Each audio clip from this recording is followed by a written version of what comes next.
शांति पृथ्वी शांति शांति न। रानी माँ, अब आप अपने शुभ हाथों से राजा नाहर को ये पगड़ी पहनाए। रानी माँ, मैं राजा नाहर सिंह की राजा नाहर सिंह की राजा नाहर सिंह की। रानी माँ, ये पगड़ी तो बहुत भारी है। हाँ नाहर, भारी तो बहुत है, पर ये पूरी प्रजा चाहती है कि तुम इतने ताकतवर बन जाओ कि इस पगड़ी पर पड़ने वाले हर तरह के बोझ को खुद पर खुद उठा सको। अरे सूफी बाबा, क्यों बेचारे मेरे छोटे राजा नाहर सिंह पर इतनी जिम्मेदारियों का बोझ लाद रहे हैं? भी राज्य का काम काज करने के लिए हम सब लोग हैं ना। शांत भाई, हमें क्या करना चाहिए और क्या कहना चाहिए ये सूफी बाबा हमें बताते हैं, ना कि हम उन्हें। क्षमा सूफी बाबा, कहिए आप क्या कह रहे थे? यही नाहर की कौन दोस्त है और कौन दुश्मन, इसकी पहचान अभी से करना सीखो। रानी माता आशीर्वाद दो, शपथ लो और उसे गांठ बांध लो। जी बाबा। चुप चुप जियो राजा नाहर से आशीर्वाद। मैं तुम्हें आदेश देती हूँ कि तुम आज से ही प्रजा पालन का प्रण लो। मैं शपथ लेता हूँ कि तन मन धन से प्रजा की सेवा करूँगा।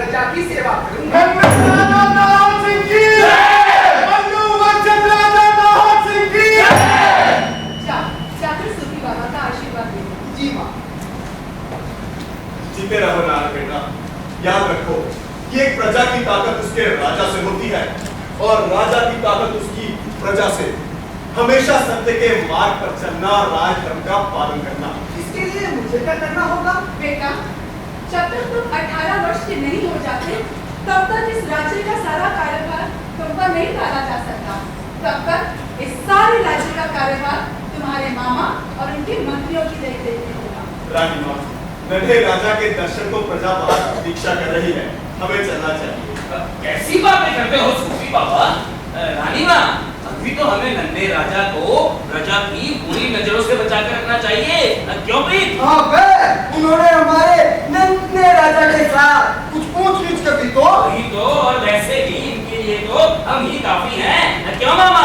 बिल्कुल ठीक बहना, ये लोग बिल्कुल ठीक कह रहे हैं। विदेश का राज्य का काम काज करने के लिए हम सब लोग हैं ना।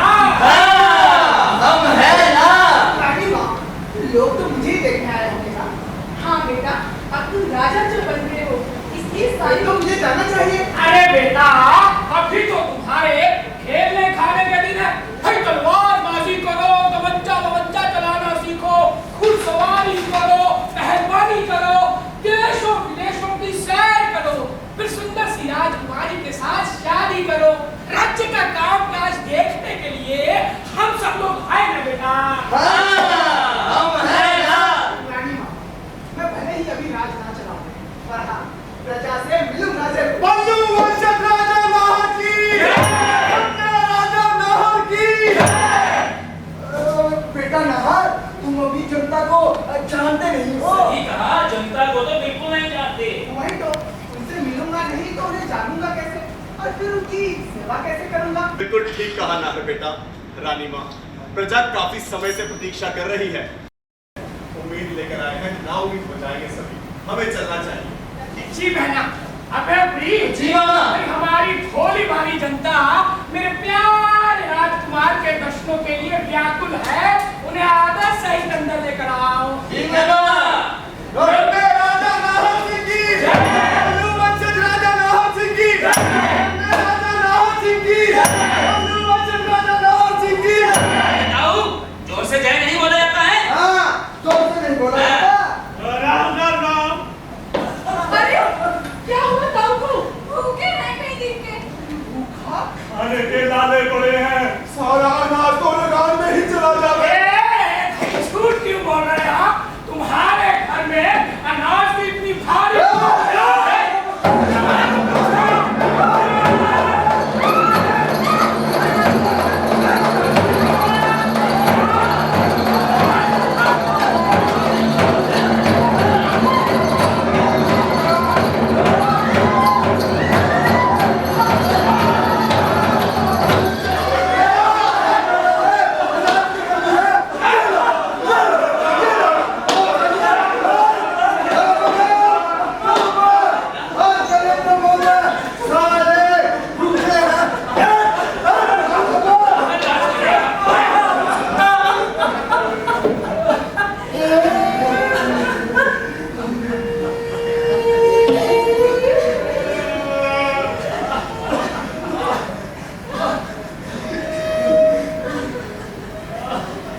बेटे की जान है।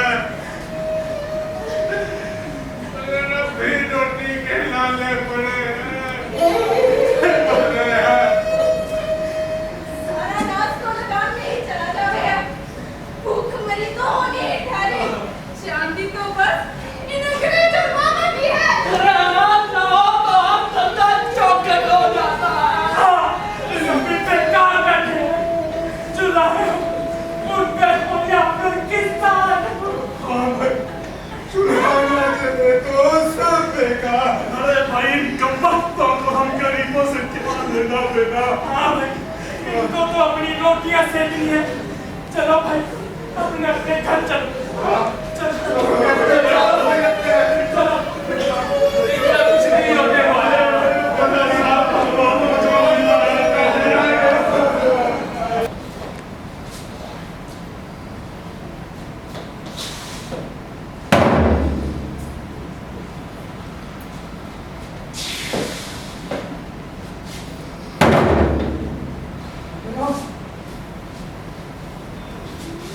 वो बेरम सोने दे प्लीज। नहीं बे, मुझे नींद नहीं आ रही। अरे पर मुझे आ रही है। नहीं है बेरम, मुझे डर लग रहा है बे। मेरे लाठियां पास रखी हैं, दो लखर बाहर खड़े हैं और अंग्रेजों का हाथ है ना हमारे सिर पर, फिर भी डरता रहता है। तू कुछ समझेगा भी कि नहीं बेरम?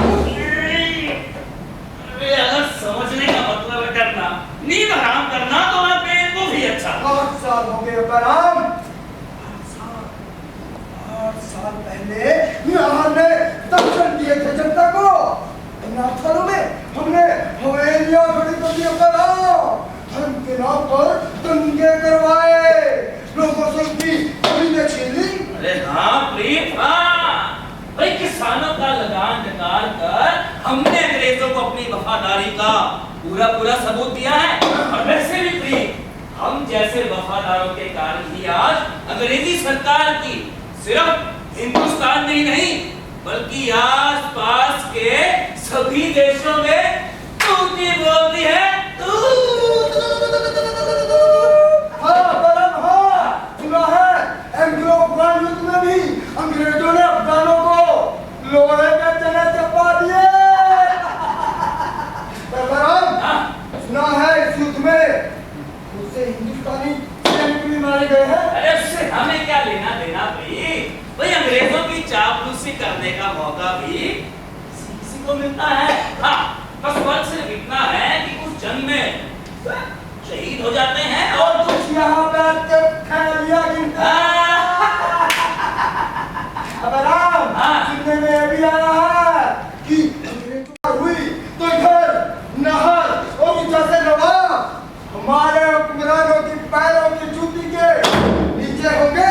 हाँ और हमारी थैलियां ऊपर।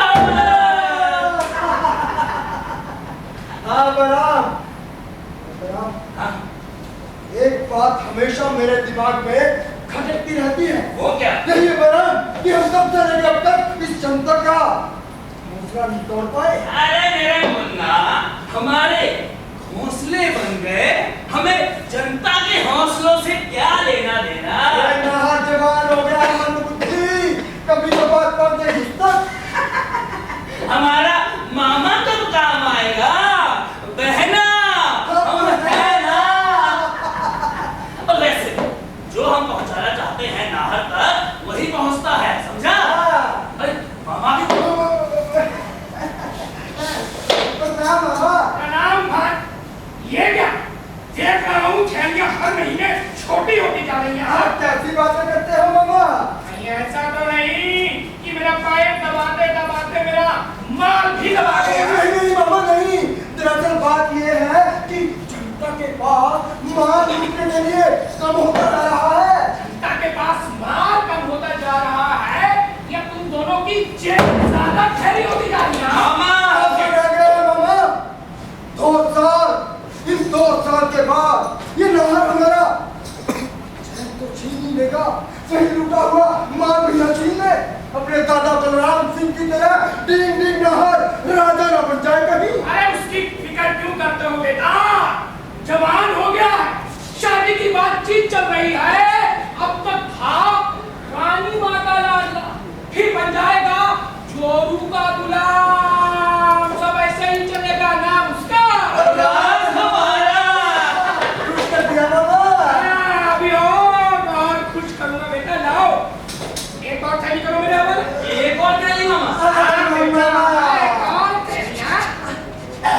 आपसे क्या? अरे ये पहली वाली तो गोरी चमड़ी वाले ले जाएंगे। और ये दूसरी मामा? अरे काली चमड़ी वालों के पास भी तो कुछ रहना चाहिए। चलता हूँ, अगली थैलियाँ तैयार रखना, समझे? मामा है बड़ा टाइया, बहुत ही सियाना है साला। अरे मुक्के खाएगा तो सयाना तो हो ही जाएगा। हाँ बराबर। अब इस मामा का काम भी तमाम करना पड़ेगा। सही कहा प्रीत, काम तमाम करना पड़ेगा। करा गया एक सपना, करा गया एक सपना।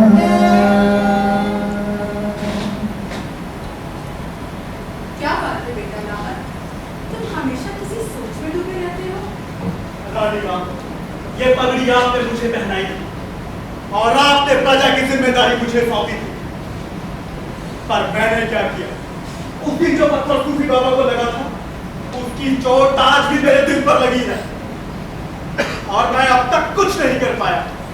बेटा, बिना बुनियाद की इमारत नहीं खड़ी की जाती, और अगर की जाए तो वो ढह जाती है।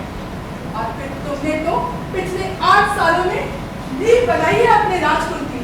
रानी माँ, आपने और गुरुजनों ने मुझे बहुत कुछ सिखाकर बड़ा किया, पर उस बीच देश की हालत बद से बदतर हो गई है। पर बेटा, तुम्हें देखकर जो प्रजा ने सपना देखा था, वो आज भी जिंदा है। मेरा भी एक सपना है रानी माँ। हाँ बेटा, आज जागती आंख से देखा सपना ही सच्ची ताकत देता है।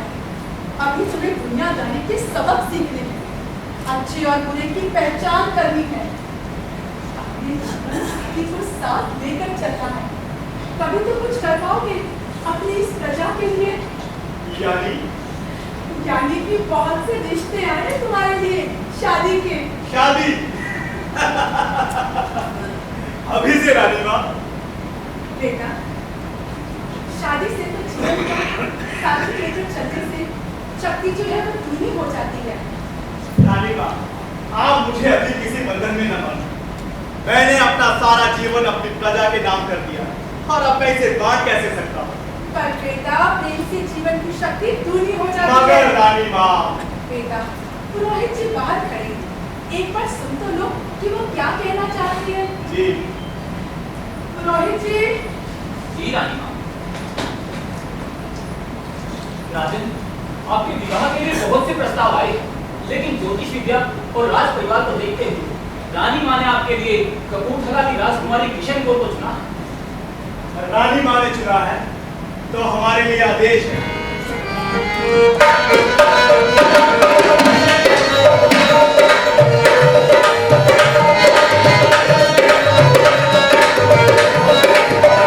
आए लेके ना हर राजा बहार रे, आए लेके ना हर राजा बहार रे, देखो ना आए लेके बहार रे, आए लेके ना हर राजा बहार रे, देखो ना आए लेके बहार रे।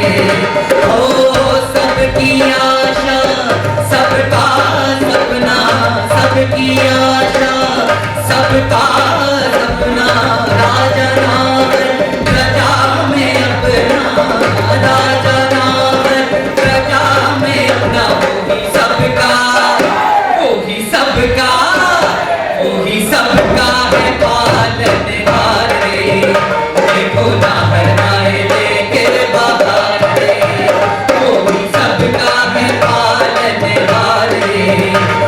देखो नाहर आए लेके बाहर ओ बनी है सुंदर जोड़ी तुम्हारी, बनी है सुंदर जोड़ी तुम्हारी, कपूरथला की राजकुमारी, कपूरथला की राजकुमारी, लाए डोली में, ओ लाए डोली में, लाए डोली में लिवा के कहार रे, देखो नाहर आए लेके बाहर रे, लाए डोली में लिवा के कहार रे, देखो नाहर आए लेके बाहर रे,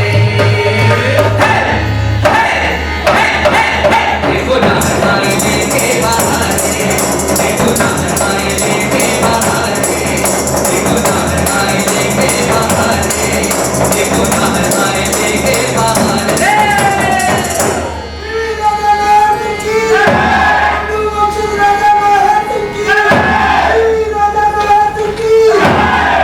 रानी मार प्रजा सब बहुत खुश हैं। और आप खुश तो मैं भी बहुत हूँ, पर एक डर सा है। डर किस बात का? देश के हाल नहीं करनी, गरीबी बहुत है और उसी गरीबी का फायदा उठाकर अंग्रेज लोगों को अपने जाल में फंसा रहा है। ईस्ट इंडिया कंपनी को पूरे देश में फैलाकर नौकरी के नाम पर गुलाम बनाने की तैयारी कर रहे हैं। जात पात और धन के नाम पर लोगों को नरवा रहे हैं। हर तरफ खून खराबा है। मेरे गद्दी पर बैठते ही मेरा सारा समय राजकाज में चला जाएगा। और रानी तुम? मेरी शादी सिर्फ राजा नाहर सिंह से थोड़ा ही हुई है, बल्कि राजा की सभी चिंताओं से, उसके सुख दुख से, उसकी प्रजा से, सबसे बराबर का संबंध है मेरा। मैं समझा नहीं रानी। सतयुग से लेकर कलयुग तक पति के सफर का एक अभिन्न हिस्सा रही है पत्नी। फिर चाहे वो सफर जीवन का हो या मैदाने जंग का। माता सीता से लेकर माता गायत्री, माता मैत्री से लेकर सतियन से हो, अच्छे बुरे वक्त में, अमीरी हो या गरीबी, हर वक्त हर समय ईश्वर को दिए सभी प्रण और शादी के सातों वचन निभाए थे इन्होंने। उसी तरह मैं इस चार दीवार में रहते हुए आपका साथ मैदानी जंग में तो नहीं दे सकती, लेकिन आज से आपकी सभी चिंताएं और आपके सुख दुख अगले सातों जन्म के लिए मेरे हैं। वाह रानी वाह, आज से तुम मेरे जीवन साथी ही नहीं बल्कि एक ऐसी योद्धा और बंदी हो जिसकी मिसालें आने वाली पीढ़ियां बड़ी शान से देगी। रानी माँ ने ठीक कहा था, प्रेम से जीवन की शक्ति दूनी हो जाती है। अब मुझे विश्वास है मेरा आजाद देश का सपना जरूर सच होगा। मेरा सपना नहीं, हमारा सपना, पूरे देश का सपना। 2 बरसों में राजा रानी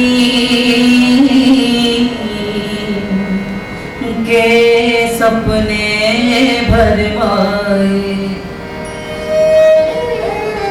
साजिश का दलदल था लेकिन वो राजा कब गद्दी पर बैठे, दुश्मन भी बैठे थे लेकिन उस पर आंख लगाए, दुश्मन भी बैठे थे लेकिन उस पर आंख लगाए।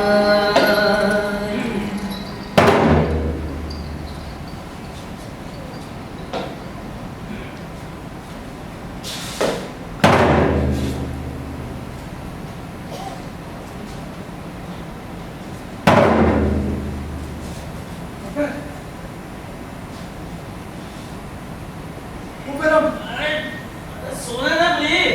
जब भी जागने का वक्त आता है तो तू सोच रहा है पे। तो तू भी सो जाना। ये पर हम मुझे डर लग रहा है।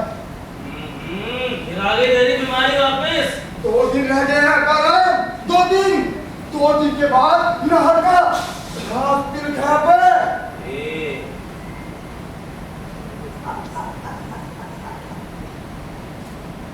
अतराम, मामा ने कह तो रखा है कि उस नहर का काम हम कर देंगे।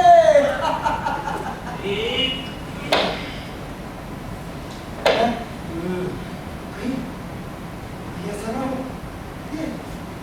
मामा जाए बदल।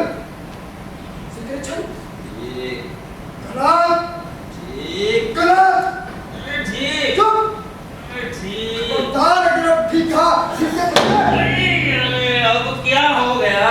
बूढ़ा अब्बाराम बूढ़ा हो गया है मामा। अब उसके नाम की चिट्ठी हम ही लिख देते हैं भगवान को। उसके बाद अब्बाराम, उसके बाद मैं बैठूंगा इस राजगद्दी पर उस चोरू के गुलाम की जगह। अरे पर नाहर का क्या होगा? यहाँ का हाँ,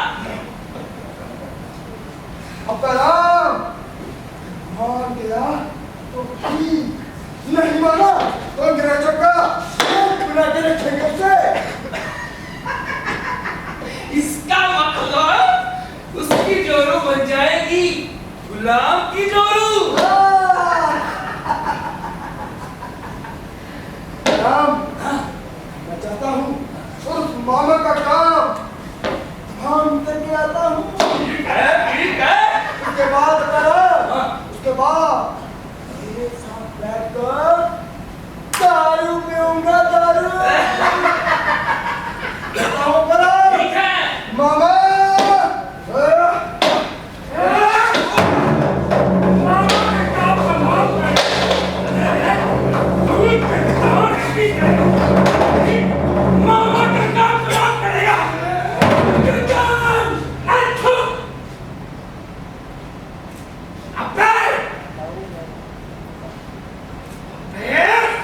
अरे मामा प्लीज मरेगी नहीं। अरे देख उसकी लाश यही कहीं से रही होगी।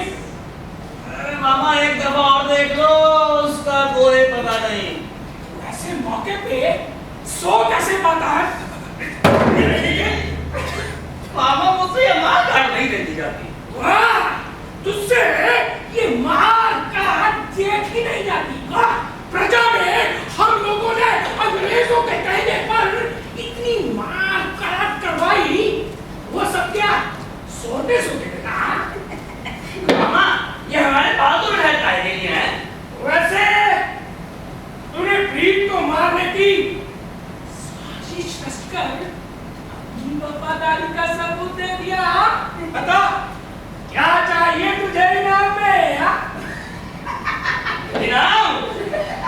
मामा इनाम के लालच में ही तो मैंने ये मीनापन किया था, लेकिन अभी तो एक और वफादारी बची है। इनाम तो उसके बाद होगा मामा, और वो भी बड़े वाला। ऐसी वफादारी और कैसा लालच और कैसा इनाम? राज का हिस्सा।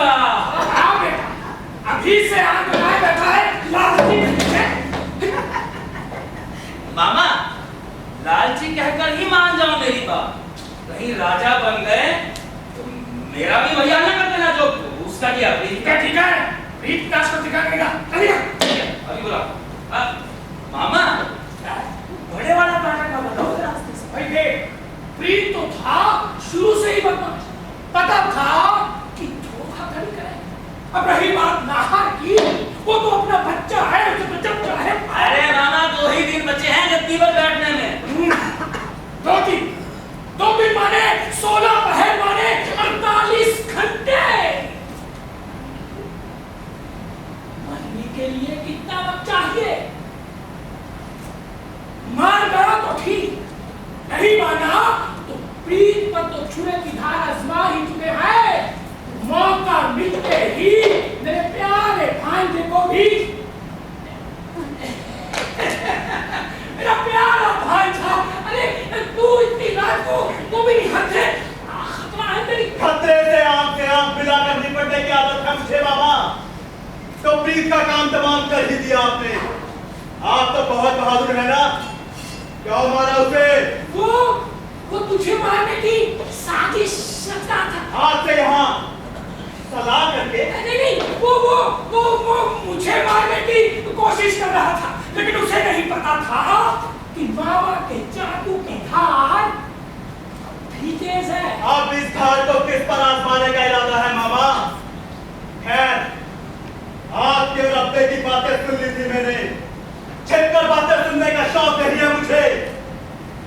बाहर के दुश्मनों की भनक तो मुझे पहले ही हो गई थी। सोचा घर में छिपे भेड़ियों का दीदार भी कर लूं। महाराज मेरा क्या कसूर नहीं है महाराज, मैं तो अपने दोस्त प्रीत को देखने आया था। यानी तुम्हें अब राज के हिस्से की कोई जरूरत नहीं। महाराज मुझे क्षमा कर दीजिए महाराज, मैं आपसे ही वफा करूंगा। तुम प्रजा से वफादारी नहीं कर पाए, मुझसे क्या वफादारी करोगे? इस वक्त तो नाहर बेटा तुम सोचो कि तुम क्या करोगे। हाँ ये बताओ।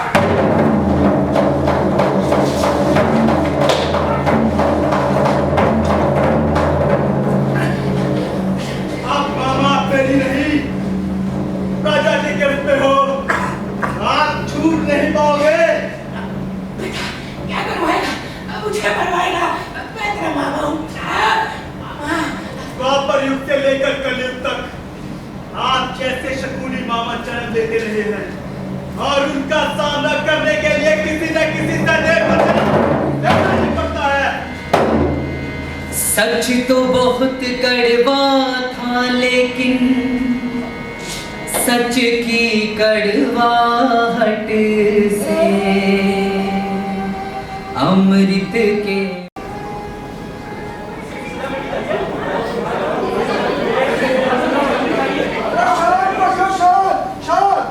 राजा नाहक तशरीफ ला रहे हैं। वीर राजा नाहर सिंह की जय!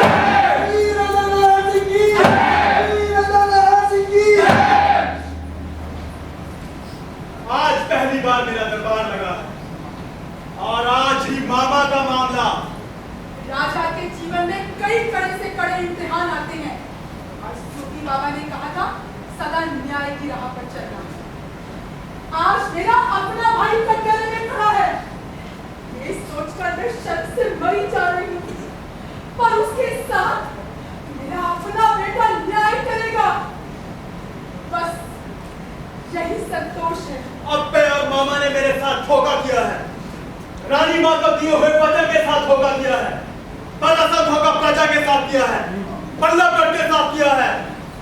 इसलिए की सजा का फैसला ये प्रजा सुनाएगी। धोखेबाज हैं दोनों। कार लुटेरे इन्हें फांसी देना। इन्हें मौत की सजा दो, मौत की। अगर हमने इन्हें आसान सी मौत दे दी तो इनकी सजा क्या होगी?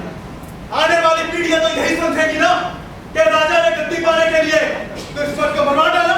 महाराज इन्हें कोड़े लगाओ,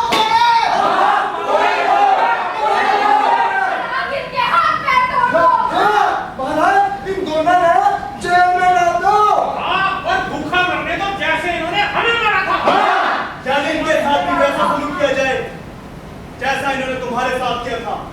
तेरे इनमें और तुम्हारे बीच का फर्क रह जाएगा। चुप की हो, बोलो। तो फिर ठीक है महाराज, आप इन्हें अपने हाथों से सजा दे। अपनी तलवार पे इनकी गर्दन काट दो महाराज। हमारे राजा वीर है, इन्हें हमारे सामने सजा दे। हमारे सामने सजा दे। हमारे सामने सजा दे। हमारे सामने सजा दे। अब्बे और मामा दोनों कायर आदमी हैं, छिप छिप कर वार करते हैं। इन्हें तलवार से को क्या अपने हाथों से मार सकता हूँ। वीर राजा नाहर सिंह की जय! वीर राजा नाहर सिंह की जय! अगर इन दो कायरों को मारने का वीरता होगी, मैं चाहता हूँ इनकी सजा हो, इनकी शर्त। इनका सर प्रजा के सामने झुका रहे, ये प्रजा की सेवा करे और प्रजा के साथ खेतों में काम करे। हमारे राजा दयालु हैं। प्रजा के हित का ध्यान से। मगर महाराज अगर इनको छोड़ दिया तो मैं कहिए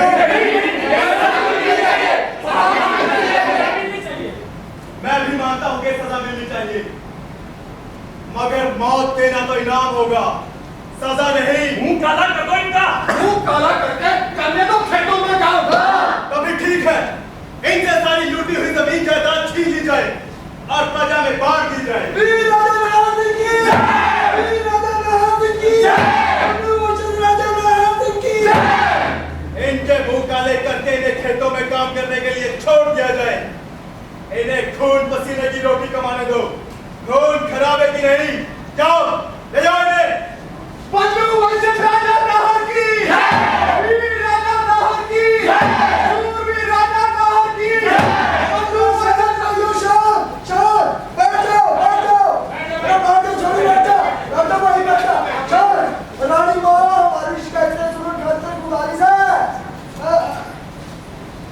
प्रणाम रानी माँ। रानी माँ करना से उगाने वाले को दलिए राज और राज्य पर मंडराते खतरे की चढ़ गए। और उस गोरे का क्या करे रानी माँ, उस गोरे ने तो पूरे हिंदुस्तान में हाहाकार मचा रखी है। गरीबों की खून पसीने की कमाई लूट के न जावे गोरा। सच बात तो यो है रानी माँ कि गरीबों के पेट की भूख की है पहले की तरह ही बढ़ रही है। ठीक बोल रहे हैं बाबू, और जाके हाथ तो जिसके दस से घरवालों पर से विश्वास भी उठता जा रहा है। हाँ, जाटों का हीरो पर से और हीरो का जाटों पर से। बस भैया तो एक ही तरीका से हो गया हूँ। अपने पेट की आग ना अपनी लड़कियों में दाग लो। हाँ, ठीक है बताऊं। हमको कह और मरीज़ देखिए कैसी। अरे भैया उधर चर्चा है फार्मूला ये सब कुछ मजे से चलना है। अबे और मामा ने नाहर का नाम लेकर जो अत्याचार तुम लोगों पर किए थे, क्या वो नाहर ने किए थे? नहीं। और जो भगवान और अल्लाह के नाम पर हम सबने आपस में फूट डाल रखी है, वो फूट क्या उस ऊपर वाले ने डलवाई है? एक बार, सिर्फ एक बार उस प्रदेश में झांक कर देख कर आओ कि वो कितनी तकलीफों और मुसीबतों का सामना कर रहे हैं। भाइयों, जब तक हम आपस में ही लड़ते रहेंगे, इससे सिर्फ वो दुश्मन मजबूत होगा और कुछ नहीं। मगर सूफी बाबा, सुना है गोरा बहुत ताकतवर है और ये सारे लड़ाई झगड़े उसी ने करवा रखे हैं। और जो भी हो, हुकूमत कहीं अंग्रेजों की होगी, अंग्रेजों की। कभी नहीं, मेरे जीते जी कभी नहीं। चाहे बल्लभगढ़ के चाचा हरि सिंह हो, या रेवाड़ी के ही राजा रामदेव सिंह, चाहे गुड़गांव के लियो, सदी के शुरू में इन्होंने अंग्रेजों में दांत खट्टे कर दिए थे और वही आजादी का जज्बा सिरसा, बहादुरगढ़, फारूकनगर और हमारे आसपास के इलाकों में लहरें मार रहा है। जो बात तो ठीक है महाराज, पर दिल्ली के बादशाह के हाल भी उतरे थे। अगर हमने उनका साथ दिया तो हमारा बेटा कब को देगा? अंग्रेजों का अगर इतना ही खौफ है तो खुदकुशी क्यों नहीं कर रहे थे? याद रखो, गुलामी का मतलब है दस कर बनना और आजादी का मतलब है खुददारी के साथ जीना, शहीदों की जद्दोजहद को कायम रखने के जज्बे के साथ। और हाँ, अगर कंपनी बहादुर हमारी मातृभूमि पर नजर डालेगा तो हम सिर्फ एक चीज से उसका सामना कर सकते हैं और वो है हमारी एकता। इसलिए मैं आसपास के इलाकों की तरफ दोस्ती का हाथ बढ़ाऊंगा, पर उसके लिए मुझे तुम सबकी मदद की जरूरत पड़ेगी। क्या तुम सब मेरे साथ हो? जज्बा बनाए रखने के लिए जान देने को तैयार हो? एका हुआ तो सब लोगों ने ये महसूस किया, पूरे देश से जुड़ी हुई है हरियाणा की प्रजा, हरियाणा की प्रजा, हरियाणा की प्रजा।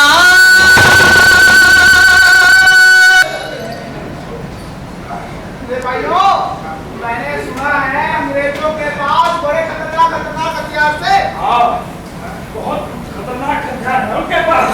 तो गोले और भी बारूद है उनके पास। ए चुप कर, अंग्रेजों का पिट्ठू। ए हमारे हौसले में क्या किसी से कम है? हाँ। अरे हाँ बच्चों, सही कह रही सर। वो देख रहे ना भाइयों, हमारे राजा महाराज इन अंग्रेजों के छक्के छुड़ा देंगे। हो गया जवानों, कैसे हो गया?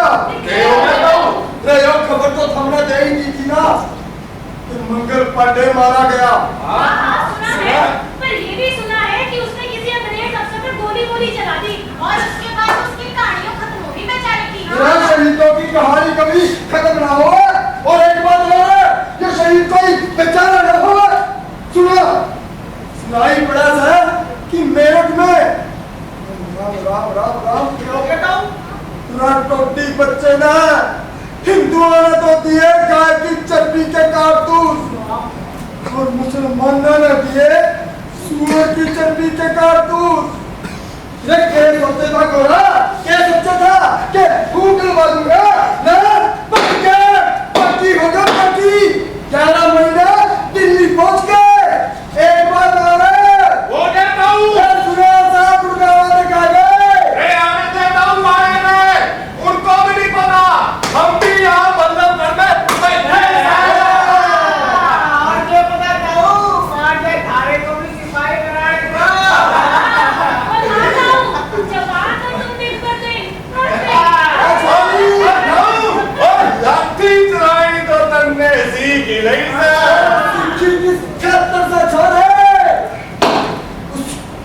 बच्चे खाते बस तो विचार से उस टोटी बच्चे का मैं अपना नाहर भी लगा तो रहेगा जाओ से मिल रहा कि उस टोटी बच्चे ने सबक कैसे सिखाया जाए।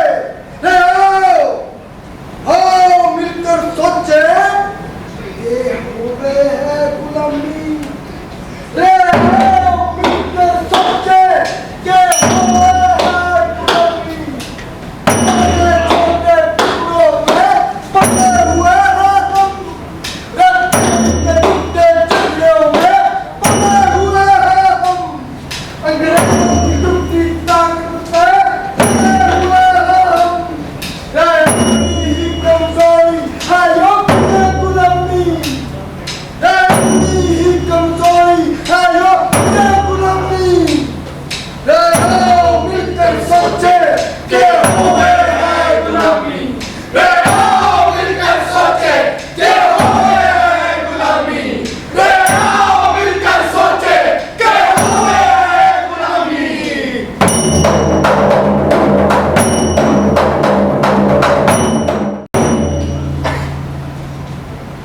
नवाब साहब किधर रह गए हमारे? अरे भाई दिल्ली में तो बहुत उलझा हुआ था। जी हाँ बिल्कुल, बादशाह बहादुर शाह सलामत ने बहुत सोच समझ कर लाहौर को अपना दायरा हाथ बुलाया। नहीं वाकई मैं जिस तरह से लाहौर ने इस पूरे इलाके पे अपना एका किया है ना, वो काबिल तारीफ है। हाँ नवाब साहब, हाँ बिल्कुल, पर बहुत ही मुश्किलों से गुजर रहा है मुल्क। और मुझे इतना यकीन है नवाब साहब, हमारा नाहर देश के बारे में कुछ न कुछ तो सोच ही रहा होगा। वो तो ठीक है, लेकिन गुड़गांव तक पहुंच चुकी है। वो क्या नाम है उस पूरे मिनिस्टर का? मियां फोर्ड नाम। जी हाँ फोर्ड। भाई सुना है वो तो अपने पिट्ठू लेकर यहाँ से कहीं भाग खड़ा हुआ। अरे नवाब सदरुद्दीन साहब ने तो मेरठ में कमाल कर दिया। और उधर मेरठ में भी मियों भाइयों ने पूरी तैयारी कर रखी है। लगता है अंग्रेजों को इन इलाकों के राजे छोड़ना होगा। अरे मियां सबके चश्मे तो ऊंचे हैं। हाँ नहीं, क्या आपको ऐसा नहीं लगता कि अंग्रेज की हालत चोट का इस्लाम की तरह हो गई है? वो वापिस आएगा और जरूर आएगा डंक मारने। राजा नाहर, मैं आपकी दूरदृष्टि की दाव देता हूँ। वाकई आप सही फरमाते हैं, और इस पर हम लोगों की तैयारी भी तो नहीं है पूरी। हमारे पास साजो सामान की कमी है, ऐसे करे तैयारी। तो फिर वक्त आ गया है, हमें पलवल का खजाना हथियाना होगा। खजाना? नाहर, ये पलवल के खजाने को लूटने का मतलब है उस अंग्रेज को दावत देना कि आ गए मुझे मार। और वो तो ठीक है ना, मगर है तो वो हमारी ही मालिक। अब अपना खजाना और हम ही लूटे तो भी करें। गुलामी, यहाँ गुलामी इसी को तो कहते और हैं। गुलामी हमारी सबसे बड़ी दुश्मन है। हमें पलवल के खजाने को पाने की तैयारी करनी होगी। बिल्कुल, एकता में कितनी मजबूती है इस बात का शायद अभी तक उन गोरों को अंदाजा नहीं है। मगर तैयारी कैसे करें? आप सब मेरी रहमनी करेंगे। वो तो ठीक है नाहर, पर मुझे अब भी लगता है कि अकेले तुम और वो भी इतने सिपाहियों के और साथ। फिर दुश्मन भी तो ताकतवर है, सियाना भी। कबीर ने कहा था, दुश्मन तो दाना भला, मूर्ख का क्या मेल। मैं अकेला कहा हूँ, आप सबकी ताकत मेरे पास है। और वैसे भी आप सबसे अहम काम को अंजाम देंगे, प्रजा के जज्बे को बनाए रखने का। आप बिल्कुल ठीक फरमाते हैं राजा नाहर। अब जैसे हाल ही में नवाब सिरसा और नवाब रानिया ने भट्टी भैया का हौसला इतने सख्त हालात में बनाए रखा, ये भला हरेक के बस की बात कहा। तो भी ठीक है, मैं बंदों पर कूच करने की तैयारी करता हूँ। आप हजरात यहाँ तशरीफ लाएं।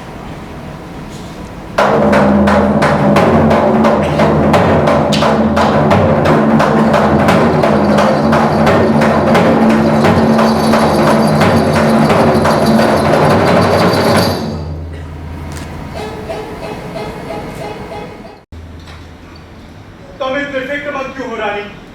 इतनी खुशी की बात है, बादशाह का पैगाम आया है, देश को मेरी जरूरत है। मगर रानी माँ, चारों ओर हालात इतने खराब हैं, प्रजा सेना सब बेहाल है। और वैसे भी आप दोनों इतने बेफिक्र कैसे हो सकते हैं? आसपास के गांव जलाकर भस्म कर दिए अंग्रेजों ने, तोपों और बंदूकों से लाशों के ढेर बिछा दिए, नवाबों को, राजाओं को बंदी बना लिया है, यहाँ तक कि बादशाह को भी। कल तो कहीं इन्हें भी कुछ हो गया। मैंने कोई कानून नहीं तोड़ा रानी। अगर अंग्रेज मेरे साथ अन्याय करेगा तो प्रजा को पता चल जाएगा गुलामी किसे कहते हैं। आजादी का सपना सिर्फ मैंने नहीं देखा, बल्कि प्रजा ने भी देखा है। उनका चस्पा ऊंचा है रानी। रानी बेटी, प्रसव पीड़ा से शुरू हुआ माँ के जीवन का सफर उसे कदम कदम पर कुर्बानी देने को प्रेरित करता है। और फिर इतिहास में तो कई ऐसे नाम दर्ज हैं। राजमाता जीजाबाई, जिन्होंने अपने 17 वर्ष के बेटे को मैदान जंग में भेज दिया था। सिखों के 10वें गुरु गोविंद सिंह जी ने देश धर्म की रक्षा के लिए अपने चारों बेटों की शहादत दे दी थी। उनके पिता गुरु तेग बहादुर जी ने दिल्ली के चांदनी चौक में कश्मीरी पंडितों के हितों के लिए अपनी शहादत दी थी। औरत के जीवन में कई कड़े से कड़े इम्तिहान आते हैं, जब उसे अपनी जान और आने वाली पीढ़ियों में चुनाव करना पड़ता है। बेटा,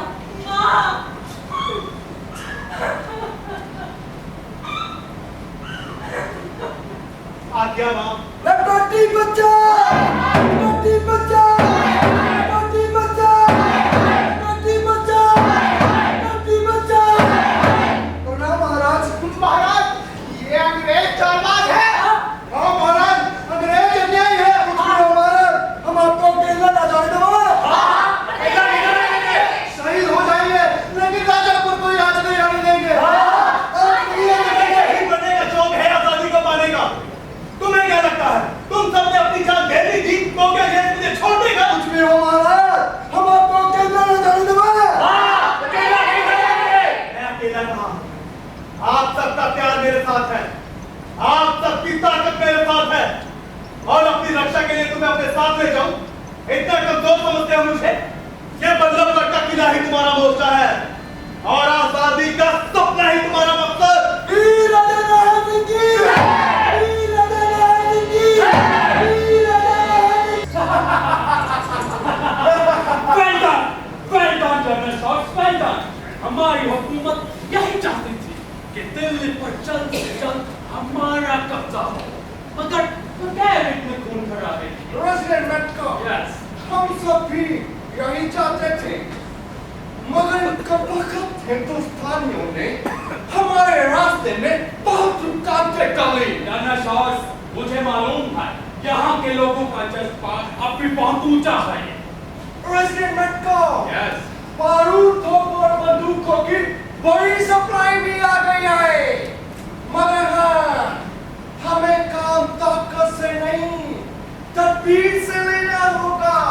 That is not force। आखिर हमें इन्हीं कालों से काम भी लेना है। आपको दिल्ली का ही नहीं, पूरा हिंदुस्तान का रेजिडेंट बनाना है। Exactly, but प्लान क्या है? सबसे टेढ़ी कील है राजा नहर। कितना जाबाज है इसका पता तो हमें चोरी किया है। इसके अलावा पाला का हीरो है, ना कि अपने इलाके में बल्कि आसपास के इलाके में भी। हिंदू और मुसलमानों को बांटने की हमारी जो पॉलिसी है, बाकी जगह तो वो कामयाब है, बट इस प्लान ने मजबूत टेका करके रखा है।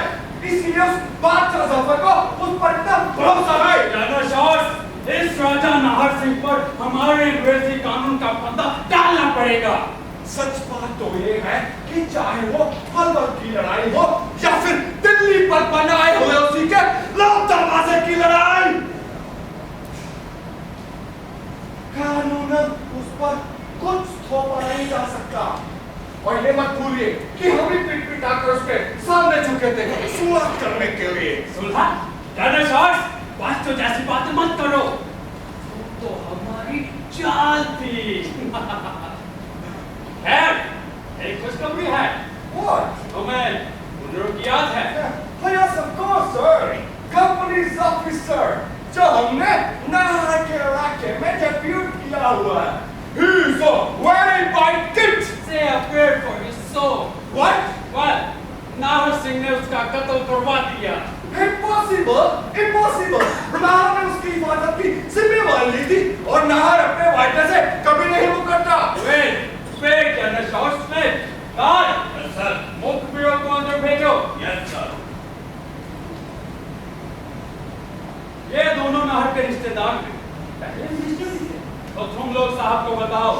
मुनरो कैसे मारा गया?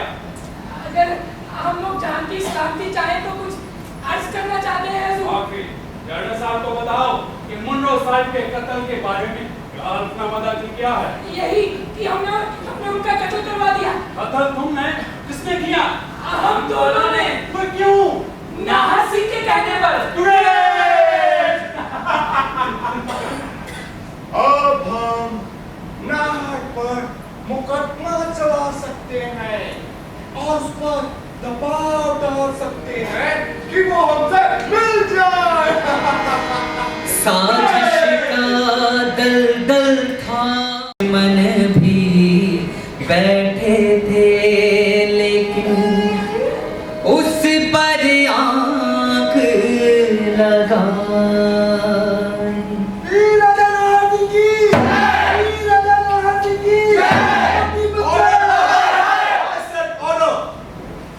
अदालत की कार्रवाई शुरू की जाए।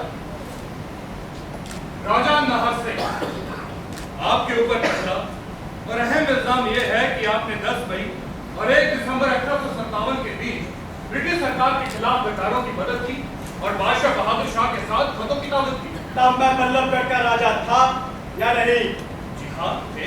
बादशाह, हिंदुस्तान के बादशाह, यानी बल्लभगढ़ के भी बादशाह। जी हाँ, बिल्कुल। तो खतों की ताबत और मदद हिंदुस्तानियों के आपस की बात थी।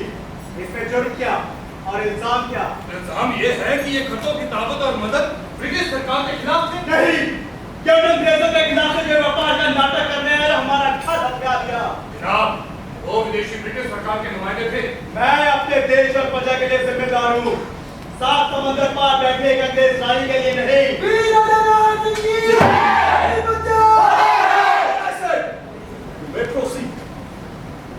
राजा नाहर सिंह, मैं आपको आपका वकील होने की हैसियत से राय देता हूँ कि आप ब्रिटिश रानी का जिक्र यहाँ ना लाएं। और दूसरा, आपके रुख से ये अदालत ये भी समझ सकती है कि आप इस अदालत को अदालत नहीं मान रहे। हिंदुस्तान का हर व्यक्ति न्याय प्रिय है। कोई भी अदालत अगर न्याय करे तो सारा आपको पर।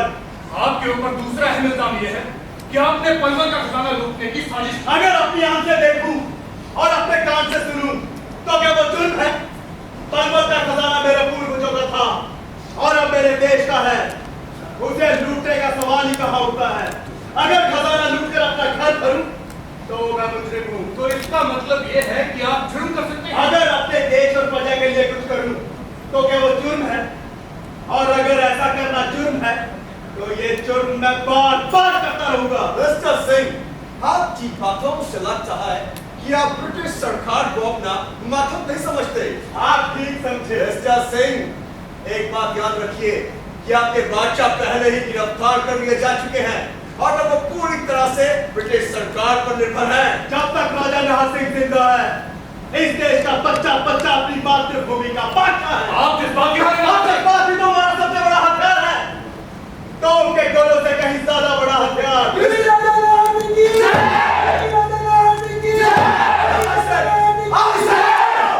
मिस्टर सिंह, अगर आपका यही रवैया रहा तो आपकी पैरवी करना बेहद मुश्किल है और सजा भी खरी से खरी होगी। फांसी के तख्ते पर खड़ा करके मुकदमा एक कमजोर सरकार ही चला सकती है। मिस्टर सिंह, आपके बयान सुनने के बाद अदालत आपको 3 दिन का वक्त देती है अपना इकबाल जुर्म और माफीनामा पेश करने के लिए। अगर आप ऐसा कर पाए तो ठीक, नहीं तो पूरे 3 दिन बाद अवाम के सामने आपको फांसी पर चढ़ा दिया जाएगा। You'll be hanged till death.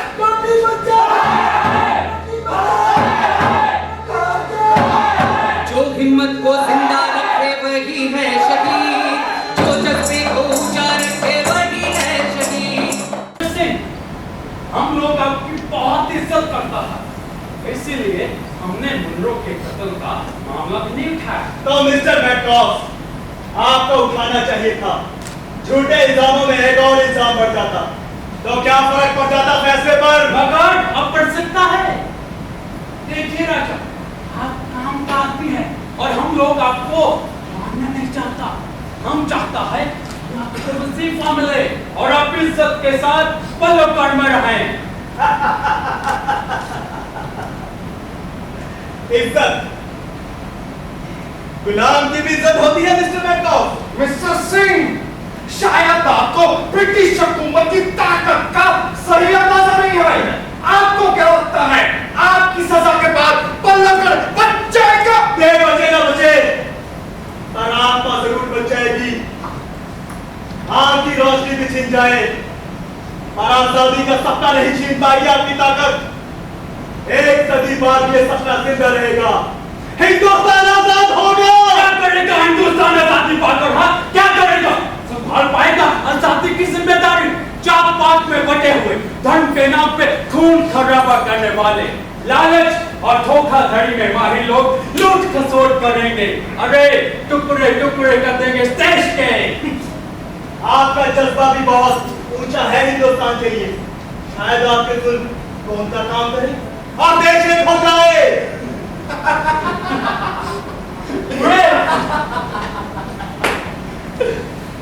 Well, Mr. Singh, मैं और रेजिडेंट मैककॉप आपकी मदद कर सकते हैं। बस आप माफीनामे पर दस्तखत कर दीजिए। माफी? Yes. मैं माफी मांगू? Yes. इस बात की आजादी का सपना देखने की, अपनी प्रजा को ताकतवर बनाने की। इस देश ने अशोक और अकबर जैसे प्रजा पालक देखे हैं, फिर भी आपको लगता है आजादी का सिपाही आपकी ताकत से डरेगा? हरगिज़ नहीं। दस्तखत करने का मतलब है गुलामी के आगे माथा टेकना। तुम क्या चाहते हो? मैं तुम्हारा गुलाम बन जाऊं और मेरी प्रजा मेरी? कभी नहीं। फिरंगी तो क्या, अब इस देश की प्रजा अपने राजाओं की गुलामी भी नहीं सहेगी। You bloody idiot! Arrogant king! Forget about that dream of freedom! We will kill you! Come on, Janashov! Come on! Hindustan जिंदाबाद! हिंदुस्तान जिंदाबाद!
आज मुझे संपूर्ण माँ के लाने का गौरव प्राप्त हुआ है ना। बस ये भी डर था मुझे, कहीं एक बार आपको देख भी ना पाऊं। हम भी तो अपने दिल में पत्थर रख के बैठे थे। जाने अंग्रेजों से कुछ भी उम्मीद करना बेकार है। गुलाम को तो उम्मीद करने का हक भी नहीं शायद। इन अंग्रेजों ने 1857 की जंग में अपने असली रंग दिखा दिए। ऐसे जुल्म किए जो कभी कहानियों में भी नहीं सुने।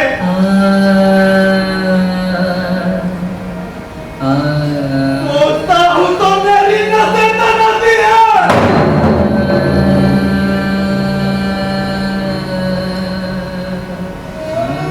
और कानपुर में उस ब्रिटिश कमांडर ह्यूज मिलर ने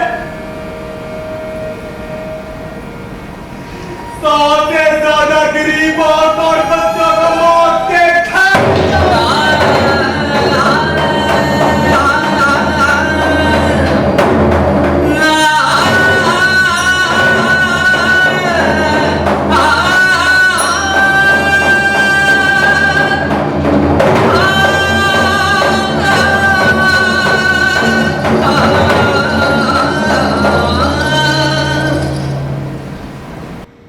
नहीं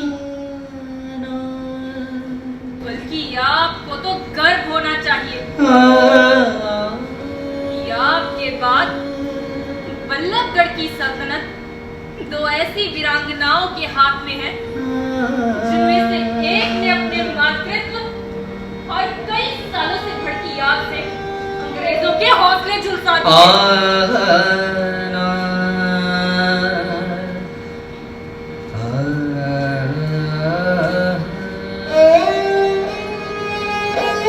एक ऐसी अर्धांगिनी जो हथियारों को छुए बिना आजादी की जंग का हिस्सा बनी।